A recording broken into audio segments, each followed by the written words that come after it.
Some relationships do not explode your life overnight. They wear you down in smaller ways. You start second-guessing yourself more. You lose your nerve faster. You feel heavier after every call, every visit, every apology, every round of the same cycle. And after a while, you are not just tired, you are harder to recognize. A lot of people call that love. Some Christians call it patience. But not every relationship that costs you is holy. Some relationships need repair, some need limits, and some need real distance. If you have been feeling guilty for even asking that question, this matters. Because sometimes the issue is not that you are becoming unloving, the issue is that you have stayed so close to disorder for so long that you can no longer hear what wisdom sounds like. And once you see that clearly, the next question is not how bad you feel. The next question is what this relationship has actually been producing in you. You already know the feeling. Their name shows up on your phone and something in your body drops. Your chest tightens, your energy changes. You have not even answered yet and you are already bracing for confusion, pressure, guilt, drama, or need. That does not automatically mean they are evil. It does not automatically mean God is removing them from your life, but it does mean something has to be examined honestly. Because healthy love does not train you to dread contact. One of the clearest biblical patterns is that who you walk with shapes who you become. Proverbs says, "The one who walks with the wise becomes wise, but the companion of fools suffers harm." 1 Corinthians says, "Bad company corrupts good character." That means proximity is never neutral. The people closest to you are always forming something in you. They shape your emotional baseline. They shape your standards. They shape what feels normal. They shape how much confusion you tolerate before you call it love. They shape how quickly you abandon conviction just to keep the peace. That is why this cannot be reduced to personality conflict alone. This is about repeated influence, repeated pattern, repeated fruit. So ask the harder question. What happens to you after enough time with this person? Do you become more grounded or more reactive? More honest or more evasive? More faithful or more compromised? More able to pray, obey, and think clearly, or more likely to excuse what you already know is unhealthy? That is where discernment begins. Many people still confuse discernment with judgment. But discernment is not cruelty. It is not arrogance. It is not looking at one bad moment and deciding somebody is toxic forever. Discernment is the ability to read a pattern truthfully. Jesus said, "You know a tree by its fruit." He did not say you know a tree by its potential. He did not say you know a tree by how guilty you feel for naming what it keeps producing. He said fruit. Fruit means evidence over time. Not one apology, not one emotional speech, not one improved week right after you pulled away. Fruit means what keeps growing when the pressure is off, what keeps repeating when the cycle resets, what the relationship consistently produces in your mind, your spirit, your habits, your obedience, and your environment. This matters because many believers have been trained to think kindness means never naming damage. They think mercy means unlimited exposure. They think forgiveness means the relationship goes right back to full access. But forgiveness and access are not the same thing. You can forgive someone and still stop handing them the same level of closeness. You can release bitterness and still refuse to keep participating in a pattern that keeps breaking trust, distorting reality, or draining the life out of you. That is not judgment. That is stewardship. And once you see that, you can stop asking only, "Am I being nice enough?"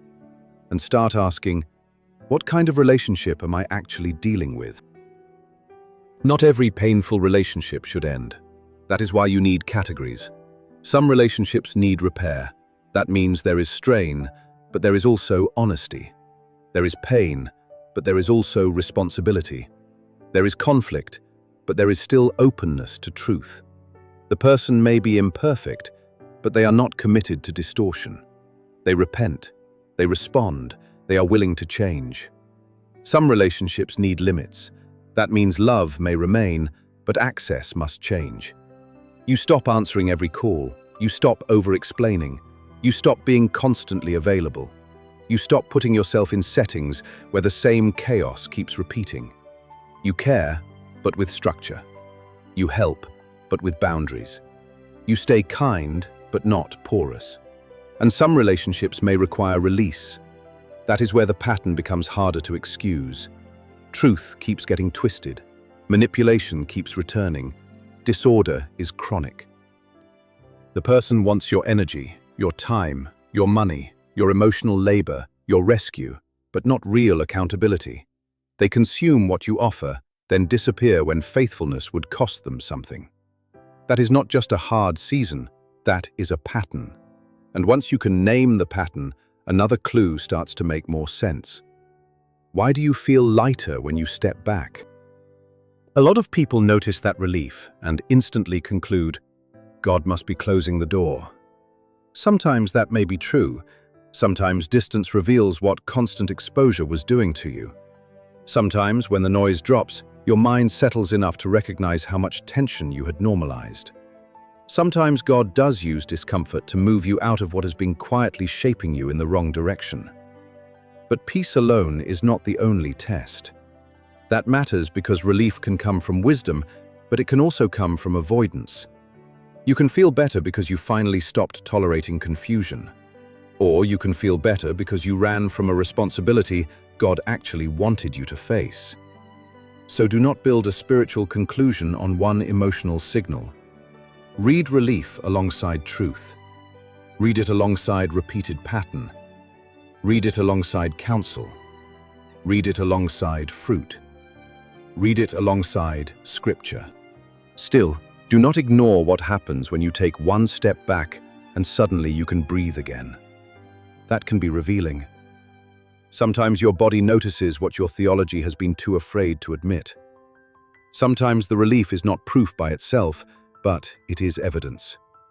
It may be showing you that what you called love has become entanglement. What you called loyalty has become bondage. What you called patience has become permission for disorder. And that becomes even clearer when the relationship is built less on love and more on use. Some people do not want relationship. They want access. They want your encouragement but not your honesty. Your listening but not your limits. Your help but not your standards. They want to draw from your steadiness, your generosity, your contacts, your time, your emotional labor, your spiritual clarity. But when your life gets heavy, they vanish. When you need support, they are unavailable. When you tell the truth, they call you cold. When you reduce access, they suddenly become offended. That is because users often confuse love with availability. As long as you are supplying what they need, things feel calm. The moment you introduce boundaries, the relationship reveals what it was built on.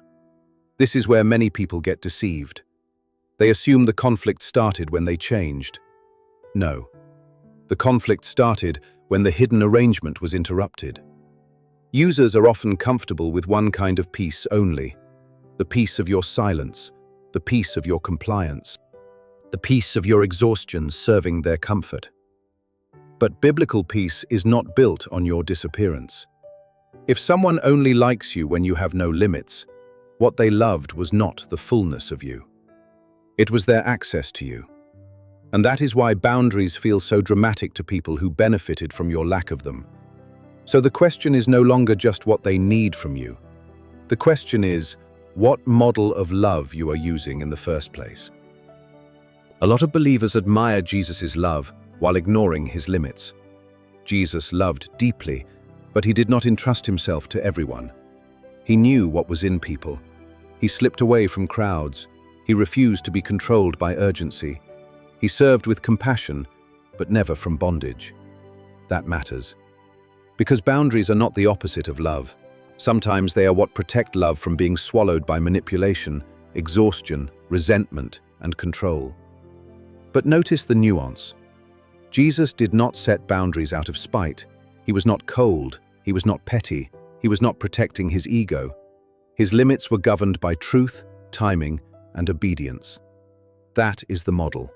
not revenge, not ghosting because a conversation feels hard, not calling every inconvenience toxic, not using peace as an excuse for selfishness.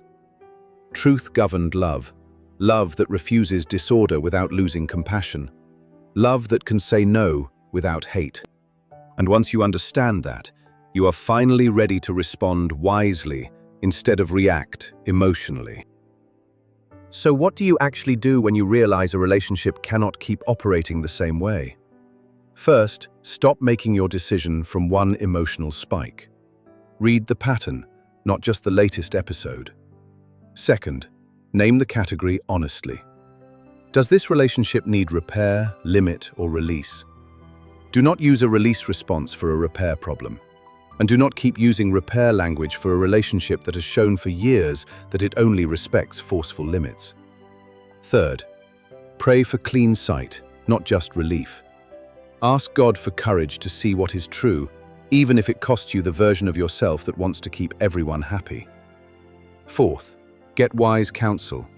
Not from people who tell you to cut everyone off, and not from people who tell you to endure everything.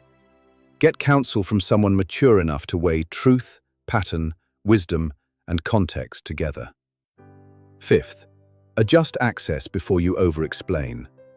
Boundaries often begin with structure before they begin with speeches. Slower replies, shorter visits, fewer rescues, less availability, less emotional overexposure, more sobriety, more observation. And when words are needed, keep them clear. You do not need a courtroom speech. You do not need to prove every detail. You do not need them to agree before your boundary becomes real. You need honesty, calm, and a sentence you can stand on. If you need to set a boundary clearly, say it simply. I care about you, but I cannot keep relating in the same way. This pattern has not been healthy, and I need to make a change. For now, I am stepping back. That is not about punishing you. It is about taking responsibility for what this relationship has been doing to me. Or this. I want to be respectful, but I need more space and clearer limits going forward. I am no longer able to keep showing up in the same way. Or this. I forgive what needs forgiving, but I cannot return to the same level of access. That would not be wise. If the relationship is not ending completely, but only changing, say this. I care about this relationship, but some things need to change. I am willing to move forward differently, but not as if nothing has happened. That is the graceful exit. Not dramatic, not cruel, not self-righteous, just clear. Because guilty people often talk in circles. They soften every sentence until the boundary disappears inside the apology. Then they wonder why nothing changes. Say less, mean it more, and prepare for the reaction. Healthy people may feel hurt, but they can still process truth. Users often escalate. They guilt you. They rewrite the story. They call your boundary unloving because your limit exposes how much they were taking. Do not let that reaction become your compass. A person's anger at your limit does not automatically make your limit wrong. And if grief comes, let it come. Because even the right boundary can hurt. Even wise distance can feel like loss. Even obedience can carry sadness. Letting go of what is unhealthy does not always feel victorious at first. Sometimes it feels quiet. Sometimes it feels lonely. Sometimes it feels like mourning the version of the relationship you kept hoping would finally become real. That grief is not proof you made the wrong call. It may simply be proof that you loved sincerely. But sincere love is not a reason to stay where truth keeps being violated. At some point, you have to stop asking whether this person could be different and start asking what this relationship is actually asking you to become. More compromised? More confused? More depleted? More willing to ignore what God keeps bringing into the light? Or more truthful? More stable? More obedient? More free to love from wisdom instead of fear? That is the deeper issue. Not every closed door is rejection. Some are protection. Not every painful separation is loss. Some are rescue. Not every boundary is a failure of love. Some are how love survives without lying. So do not measure your faithfulness only by how much you can endure. Measure it also by whether you are walking in truth. Sometimes the holiest thing you can do is stay kind and step back. That is not weakness, that is wisdom. And wisdom is often how God protects what matters most. If this gave language to something you have been carrying, share it with someone who may need the same clarity. And if you want more biblical insight for real-life decisions like this, subscribe and stay close to the channel.